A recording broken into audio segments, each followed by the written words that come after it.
mawulire nga lina nnyo kubanga era ayita mu kasengejja kentuulamu nange era netusalawo nti Eddie Kenzo ate yakadde okuweebwa awaadi eya presidential advisor ayambe ku bayimbi bano abajja n'ababaddewo kuba waliwo enkaayana nnyingi eziri mu ba artist so ajja kuba nga asobola okugattawaawo gaapo oyo n'agireeta ewaffe n'agireeta n'ewaabwe esobola okuba nga tubayamba kuba mukimanyi nti abayimbi bayambiddwa aba artist bayambiddwa naye ogenda okulira nga tebabirwaniddemu so kati ajja kuba nga akola nga presidential advisor kulaba nti akola buli kimu. Minisita twagala manya omuntu nga mugenda muwa ekifo ng'ekyo twali tumanyi tuyinza kiwa abantu nga Bebe Cool abantu nga bakamiliyoni mukiri mwasinziirako ne mukiwa kisinziira ku bukozi bwa muntu. Ekyokubiri president bw'aba akuwanga bwampa bwa minisita tasobola ga nti yamanya alaba nti ono yasaanidde okufa n'ekifo ekyo erinnya bwe erijja nga bagambye nti muveetinga omuntu ono kuba mumuveetinga era n'ayita mukakunguta n'ajja ffe tumanyi tajja kukola bulungi. Abantu abasinga bwe bawulira ekifo kye bamuwadde ekyoba divisor tebakitegeera bulungi naye omuntu addagadonyola kakasiniya ko kamwagula katya kuba naye n'ababala abadde nga senior presidential advisor kitegeeza nti ali mu banne kati nga nze bwe ndi cabinet minister ate nga wali ne state minister. Senior presidential advisor abeera ate waggulu wa advisor ali plain era gw'otosooka genda tuwa president nga senior presidential advisor tannaba kutuukayo era yatuula wonna wabamita namugamba jangu tukole balwanirira era agenda balwanirira Eddie Kenzo abalwanira agenda balwanirira era mumubeeremu n'essuubi ddungi. Temulowooza nti omuntu bw'ajjanga olw'okuba awagira gavumenti ajja kuwagira ekintu ekikyamu. Omuntu awagira gavumenti era naye abeera n'ekituufu ky'ayagala. Eddie Kenzo is an artist era asobola okuggyayo ekitole ky'abantu bonna era asobola okulwanira omuyimbi na buli kimu kyonna kubanga abadde na luli abirwanirira. N'olwekyo temweraliikira olw'okuba nti Eddie Kenzo twamuwa presidential advisor era abadde muwagizi wa NRM bulijjo. Abayimbi abamu batandise omusojja nti abadde talina bitabo ate nga mubaddemu abalina ebitabo okumusinga. Buli we bakuwa buli muntu ayogera kyayagala naye batalina oba alina bamuwadde kubanga yayiseemu mu kasengejja akaffe.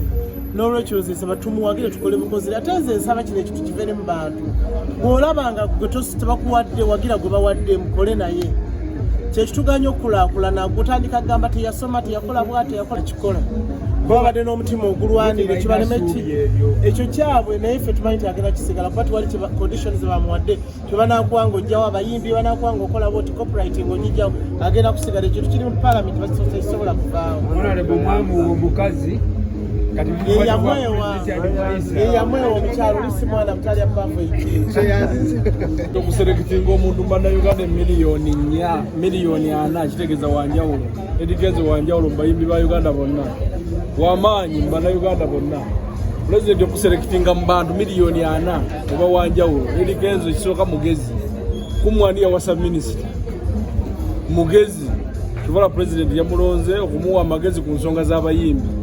Abayimbi abalowooza nti tagenda kubayamba ku bya copyright then tebategeera kubanga lwaki bamulonda okubeera pulezidenti waabwe nga tebalowooza nti ajja bakiikirira ewaffe. Abamu bagamba yali yeeteekako nga pulezidenti ate yeeteekako bamuapointinga bamulonda. Ekisooka abayimbi ba Uganda Eddie Kenzo yabasooka okugenda ebweru wa ggwanga. Abayimbi ba Uganda bagenda ebweru bayimbira bannayuganda Eddie Kenzo bagenda ebweru bayimbira bansi eyo. Ekisooka muyimbi w'amaanyi ayimbira ab'ensi gy'abagenzeemu bano abawano bagenda ebweru bayimbira bannayuganda abaliyo abasinga amagezi abasinga okuyimba abasinga entertainment abasinga stage. Kenzo w'amaanyi okubasinga. Mulimu abamusinga ebitabo abaga nti bandikigwanidde. Okuwabula pulezidenti omuwabula mu lulimi lwo tomuwabula mu bye wasoma. Pulezidenti bw'akulonda okumuwabula mu bya entertainment kitegeeza by'okola omuwabula mu lulimi lwo tekitegeeza kusoma. Ife abaasoma yatuwabwala DC Kenzo yamuwabwa presidential advisor afuna miliyoni 18 buli mwezi. Presidential advisor afuna miliyoni 18. Kenzo levo yafuna miliyoni 18 mugezi nnyo. Ekibuuzo kyange abayimbi balowooza ebya copyright kati byavuddewo mwamuwa omukazi ne mumuwa kati mumwali wa president advisor. Copyright wadde bagirwanira mu Uganda tennatuuka. Abayimbi basiba mabaala nga bawa ba DJ sente bakube ennyimba zaabwe. Mu copyright tekiriyo.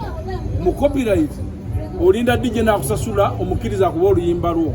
Abayimbi ba Uganda basiba ba DJ sente bakube ennyimba zaabwe. Uganda tennatuuka ku level erwanira copyright. Era Kenzo bw'anadda mu bya copyright ajja kuba agudde. Ekireeta abayimbi mu mabaala nze gulo nabadde mu comedy store ne Chameleone ng'ayagala bakube ennyimba ze.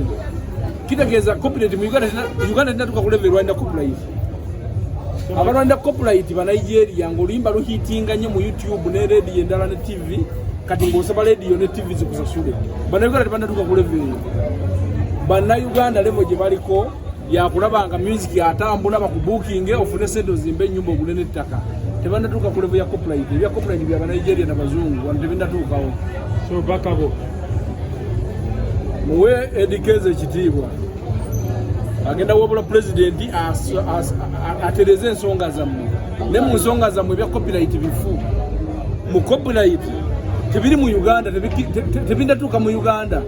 Bannayuganda bonna basiba bawammwe sente abamawulire aba TV abamawulire aba radio ba DJ bakuba ennyimba zaabwe. Eyo si copyright. Copyright kitegeeza abamawulire mmwe musasula abayimbi mukuba ennyimba zaabwe ku TV ne ku radio.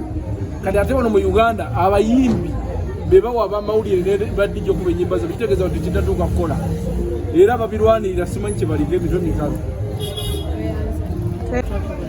Bana Minister Sheno ugirabye otya olunaku olwaleero?